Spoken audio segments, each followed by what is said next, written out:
तो आज की जो कहानी है ना, वो शुरू होती है एक अंडे से। लेकिन ये कोई मामूली अंडा नहीं था।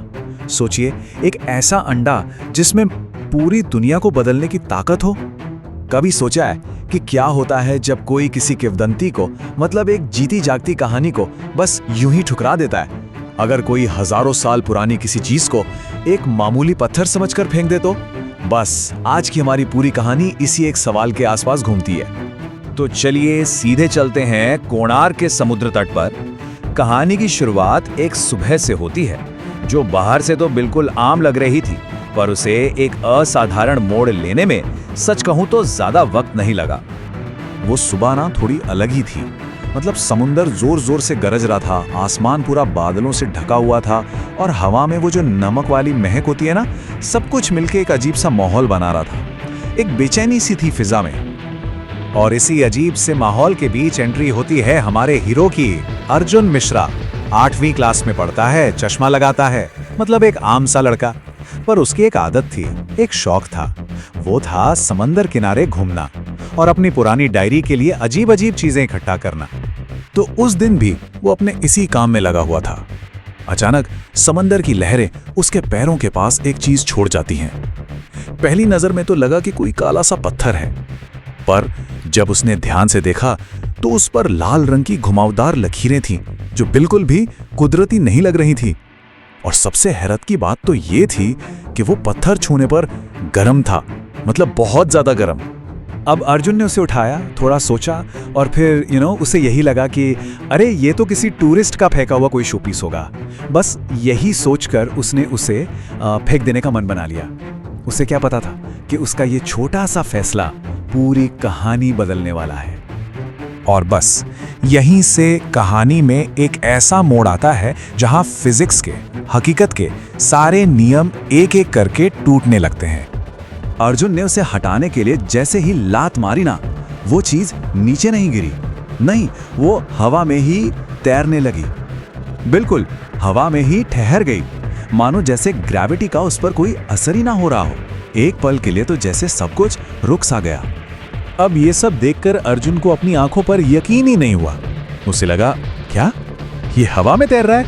नहीं, मेरा दिमाग जरूर खराब हो गया है। उसे लगा कि शायद मौसम की वजह से ऐसा कुछ वहम हो रहा है।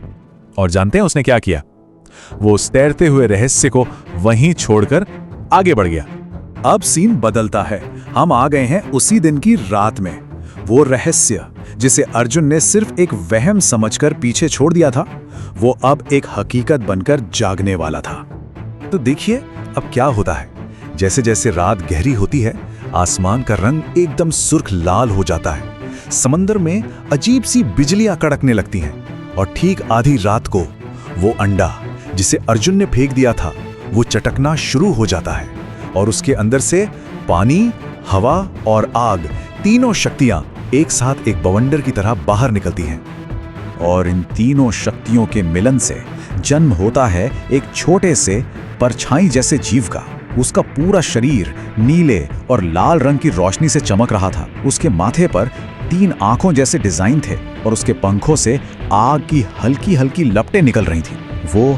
वो इस दुनिया का तो बिल्कुल नहीं लग रहा था। इसका नाम है अग्निशंख, एक प्राचीन, एक पौराणिक जीव जिसका जन्म हजारों सालों में सिर्फ एक बार होता है। और जन्म लेते ही उसकी कांपती हुई आवाज में सिर्फ एक सवाल था, मालिक कहाँ है?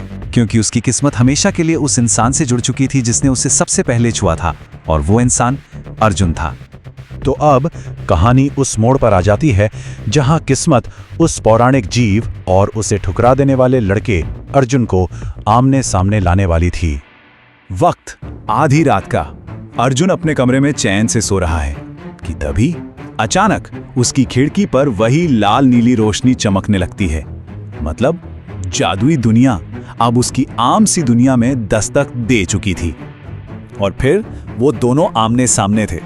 एक तरफ था अर्जुन, जो बुरी तरह डरा हुआ था। उसे समझ ही नहीं आ रहा था कि ये भूत है, ड्रैगन है या कोई बिल्ली, ये है क्या चीज। और दूसरी तरफ था अग्निशंख। उसकी आवाज में गुस्सा नहीं था, बल्कि एक तकलीफ थी, एक सवाल था, मालिक आपने मुझे क्यों छोड़ दिया? अर्जुन कुछ समझ पाता उससे पहले ही अग्निशंख ने वो राज खोला जो हजारों साल पुराना था। उसने कहा, आप ही ने मुझे सबसे पहले छुआ था। मैंने आपका 1000 साल इंतजार किया है। सोचिए जरा, एक ऐसा बंधन जो अब जुड़ चुका था।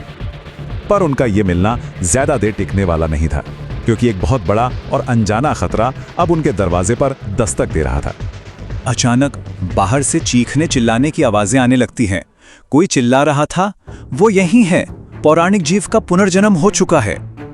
एक बात तो साफ थी, वो लोग अग्निशंख की ही तलाश में आए थे। अर्जुन ने घबराकर खिड़की से बाहर झांका तो देखा कि काले कपड़ों में कुछ लोग उसके घर को चारों तरफ से घेर चुके थे। भागने का कोई रास्ता नहीं बचा था। खतरा अब बिल्कुल सिर पर आ चुका था। ये देखते ही अग्निशंख ने अर्जुन को चेतावनी दी, मालिक भागो, हमें यहां से निकलना होगा।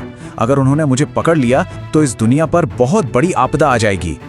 अब बात सिर्फ उन दोनों की जान की नहीं थी, बात पूरी दुनिया की थी। और फिर तभी एक जोरदार धमाके की आवाज आती है और घर का दरवाजा टूट जाता है।